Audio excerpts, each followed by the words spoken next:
Sobat 7, welcome back to Ask the Doctor bersama saya Lisa Anissa. Nah, kali ini kita akan membahas soal imunitas dan juga daya tahan tubuh dalam menghadapi yang namanya ancaman virus. Tapi sebenarnya bukan COVID-19 aja, banyak virus yang lain. Nah, Lisa nggak sendirian nih. Sekarang Lisa sudah sama pakarnya, ada Dokter Dirga. Selamat sore loh. Sore, iya, kita kenalan dulu dong sama Sobat 7. Jadi Dokter Dirga ini adalah dokter spesialis penyakit dalam. Oke, wah.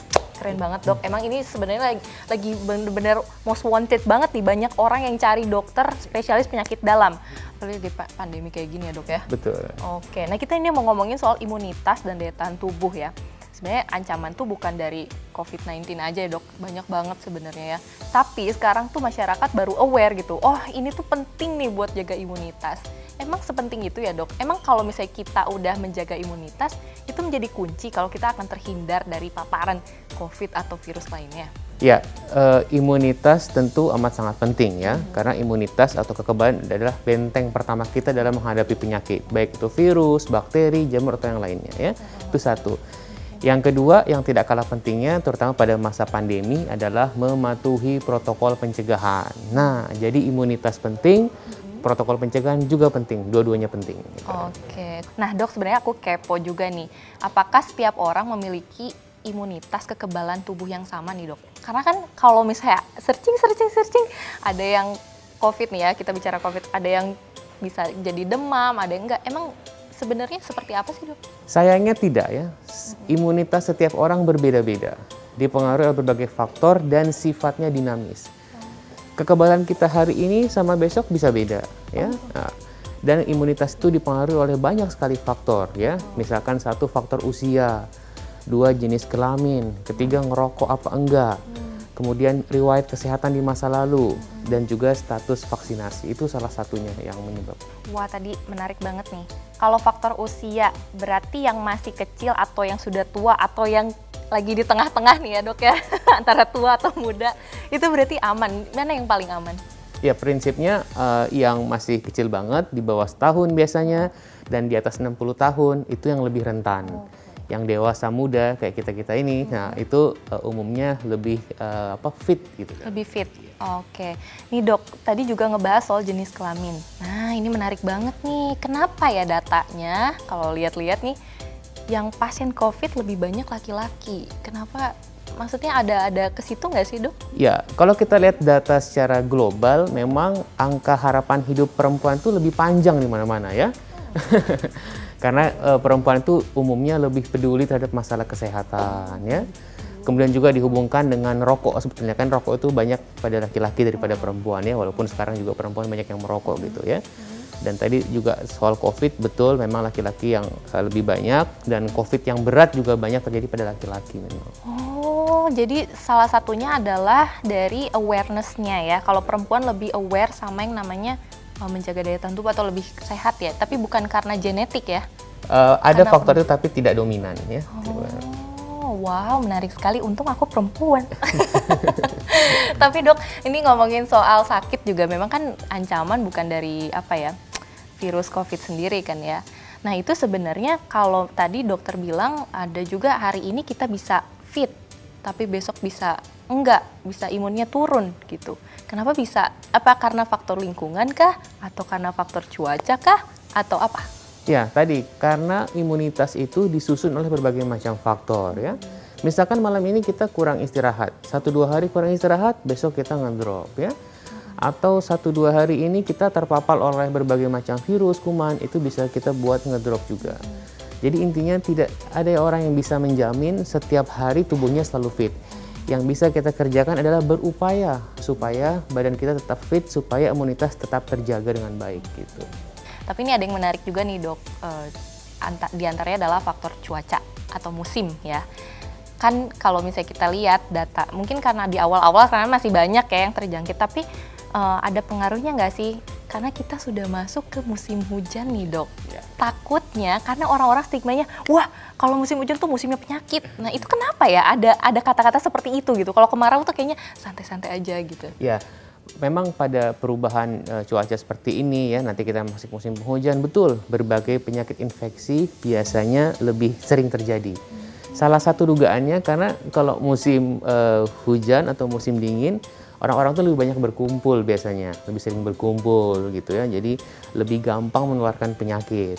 Cuman ya sekarang pandemi ya kita memang diupayakan tidak keluar rumah untuk hal-hal yang tidak esensial dulu ya. Tapi intinya mau musim kemarau, musim hujan, kita harus selalu berupaya supaya imunitas tetap terjaga dengan baik. Jadi bukan karena faktor dingin ya? Bukan. Karena kalau dingin enak tuh kumpul-kumpul kayaknya. Oh, oke. Jadi penularan lebih cepat ya karena itu. Oke, nah ini ngomongin soal pencegahan ya dok ya. Salah satunya diantaranya yang sekarang kita lagi tunggu-tunggu adalah vaksin. Nah setelah vaksin, apakah ini sudah selesai dok? Saya udah bisa keluar beraktivitas secara normal lagi? Ya, tujuan vaksin adalah untuk memberikan perlindungan terhadap orang yang belum pernah sakit. Misalkan nanti kita mau ada vaksin COVID nih, jadi diberikan kepada orang yang sehat, belum pernah sakit COVID, supaya ia punya perlindungan terhadap COVID ya. Tetapi ingat, vaksin ini butuh waktu untuk bekerja. Lalu 2/3 penduduk mesti divaksinasi dulu supaya ada kekebalan di komunitas. Dan itu kan butuh waktu. Jadi vaksin itu penting, tetapi tetap vaksin penting, 3M, cuci tangan, pakai masker, dan menjaga jarak, semuanya mesti kita lakukan bersama-sama gitu. Kira-kira yang diprioritaskan mendapatkan vaksin menurut dokter sebagai tenaga medis itu siapa dok? Apakah aku dulu? Ya. Katanya kan perempuan katanya paling kuat nih, gimana? Ya, pemerintah sudah menetapkan sebenarnya ya. Jadi yang pertama adalah garda terdepan, frontliner. Seperti saya misalkan itu prioritas ya. Yang kedua adalah orang-orang dengan berbagai penyakit kronik atau penyakit komorbid, sakit gula, sakit jantung. Nah, 2 kelompok ini yang paling rentan untuk mengalami COVID yang berat soalnya. Tapi emang nggak apa-apa dok ketika divaksin, akankah jadi ketika memiliki penyakit yang berat tidak akan pengaruh ya kalau vaksin? Nah, itulah pentingnya ada uji klinis sebelum vaksinasi diberikan secara massal. Kita sekarang sedang uji klinis, masih menunggu hasilnya. Dari sana kita tahu apakah suatu vaksin itu aman dan efektif atau tidak gitu. Oke, itu berlaku untuk semua virus ya Betul, dok ya? Bukan cuma COVID aja. Uji klinis itu penting dan memang waktunya lama. Cuman karena situasinya sekarang lagi darurat, jadi dicepet-cepetin gitu dok. Tapi nggak apa-apa itu dok kalau misalnya dicepetin gitu? Ya tetap ya, walaupun dipercepat karena situasi pandemi, tetap prinsipnya ada satu hal yang tidak boleh ditawar-tawar, yaitu soal aspek safety, keamanan. Jadi walaupun dipercepat, tapi tetap kan butuh setahun, 1,5 tahun gitu kan, supaya kita betul dapat vaksin yang aman dan efektif gitu. Oke, nah dok ini ngomongin soal usia anak kecil ya, apalagi yang namanya anak kecil. Itu kan biasanya anak kecil itu rajin vaksin ya, biasanya dari bayi itu udah ada jadwalnya lah ya. Tapi menjelang balita dan dewasa terlupakan, terutama saya nggak tahu nih, kira-kira saya udah divaksin apa aja. Tapi gimana dok, seusia saya untuk memulai vaksin itu harus dari mana sih dok? Atau sampai kapan sih ternyata vaksin itu harus dilakukan sampai tua nanti? Nah ini yang orang nggak tahu dok. Ya, vaksinasi pada orang dewasa memang amat sangat penting dan betul itu sering terlupakan ya. Padahal konsepnya harusnya merupakan kelanjutan dari vaksinasi pada saat anak kecil. Mengapa orang dewasa mesti vaksinasi? Satu, sebagian orang dewasa sama sekali belum pernah vaksinasi waktu kecil. Yang kedua, beberapa vaksin perlu pengulangan. Jadi waktu kecil udah, dewasa perlu diulang. Yang ketiga, karena alasan tertentu, misalkan traveling, misalkan mau umroh, mau haji, itu mesti vaksin meningitis. Mau ke Afrika, mesti vaksin yellow fever ya. Jadi itu 3 alasan. Jadi vaksinasi itu baik maupun pada anak maupun dewasa sama-sama penting. Oke, nah ini menarik banget nih, pengulangan vaksin. Kenapa kita harus mengulangi divaksinasi? Padahal kan sebelumnya sudah divaksin, ya berarti sudah selesai gitu. Kenapa harus diulang dok? Karena dari penelitian diketahui setiap jenis vaksin itu punya karakteristik yang berbeda. Ada yang proteksinya bertahan 1 tahun, misalkan influenza ya. Ada yang 10 tahun, 20 tahun, ada yang seumur hidup. Jadi kita tahu mana vaksin yang perlu diberikan sekali seumur hidup, ada juga yang tadi perlu pengulangan secara rutin. Oke, jadi itu pentingnya pengulangan ya dok. Nah ini dok, kalau misalnya taruhlah sudah terjangkit penyakitnya ya, Berarti itu tidak perlu vaksin begitu. Berarti di masa depan tidak perlu diulang juga vaksinnya. Betul. Sekali lagi vaksin itu untuk pencegahan. Untuk pencegahan aja. Jadi kalau misalkan terbukti sudah pernah kena COVID, terbukti sudah pernah terinfeksi COVID, itu nggak perlu lagi divaksinasi karena dianggap sudah memiliki kekebalan. Oke. Syarat untuk divaksin, Dok, gimana? Secara umum nggak ada yang Imunnya khusus harus ya. bagus. yang pertama secara umum dia tidak sakit berat ya, fit. Yang kedua tidak ada riwayat alergi yang spesifik terhadap vaksin tersebut ya. Jadi vaksinasi itu kan biasa aja, bukan sesuatu yang luar biasa harus gini harus gitu, enggak ya. Yang penting tadi fit dan nggak ada alergi, kita harus berikan. Nah, yang pastinya ini adalah tadi dibilang harus fit, harus menjaga imunitas supaya bisa divaksin ya. Kalau daya tahan tubuh dari luar nih, Dok, gimana, Dok? Ya, jadi tadi seperti saya bilang, daya tahan tubuh itu disusun oleh banyak hal. Oke. Salah satu yang paling penting adalah makanan atau zat gizi ya, yang cukup. Jadi semuanya penting, karbohidrat, protein, termasuk vitamin dan mineral itu semuanya penting karena semuanya akan mendukung kerja sistem imunitas kita. Gitu ya. Jadi memastikan asupan zat gizi setiap hari secara cukup itu penting banget. Oke.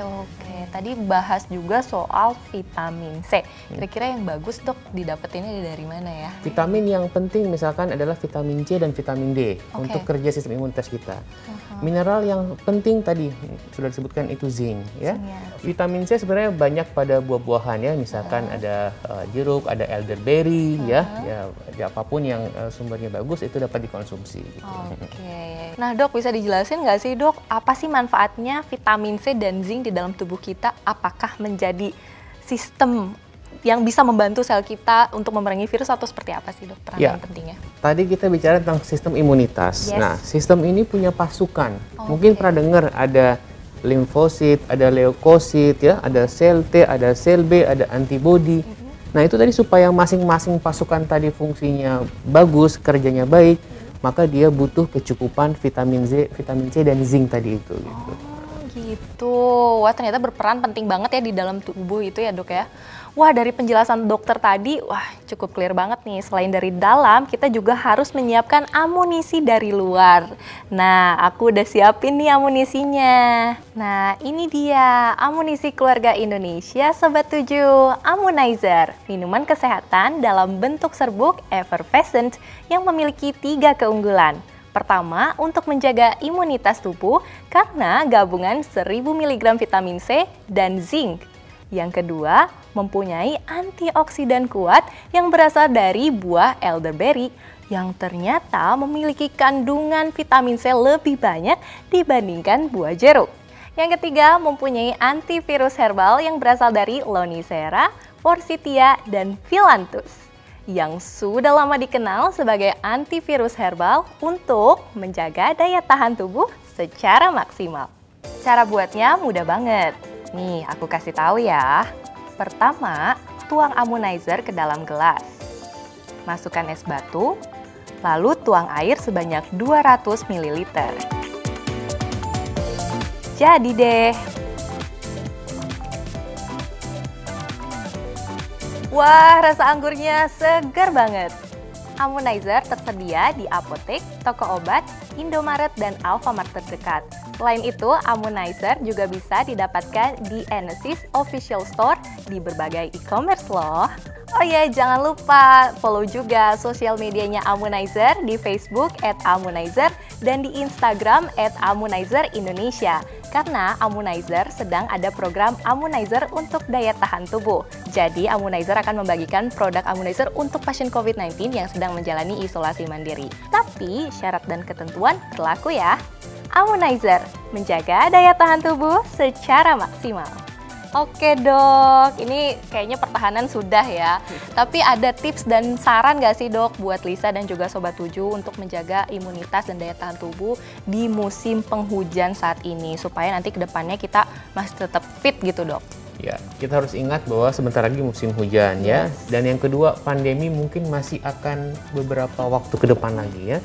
Jadi kita mesti betul-betul menjaga supaya tetap fit ya. Caranya gimana? Satu, memastikan makanan yang kita makan itu terpenuhi zat gizinya. Ya, semuanya ya, vitamin, mineral, karbohidrat, protein semuanya penting ya. Yang kedua, istirahat tidur yang cukup. Yang ketiga, olahraga yang rutin dan aman, ya, harus olahraga yang aman. Dan yang keempat, jangan merokok. Nah, itu ya. Dan tadi tentunya tidak lupa untuk terus mematuhi protokol pencegahan secara konsisten. Nah, terima kasih banyak loh dok atas informasinya. Sekarang Lisa dan Sobat 7 sudah tercerahkan gimana caranya biar tetap sehat. Ini buat Sobat 7 juga, kita akan ketemu lagi di episode berikutnya di Ask the Doctor dengan tema-tema yang menarik dan juga dengan dokter-dokter Indonesia yang lainnya. Kalau gitu, saatnya sekarang untuk menjaga daya tahan tubuh dan imunitas, jangan lupa juga untuk mematuhi protokol kesehatan. Nah, satu lagi nih, jangan lupa untuk selalu nonton Ask the Doctor di sosial medianya di @trans7official. Kalau gitu Lisa dan Dr. Dirga sekarang pamit undur diri. Sampai jumpa.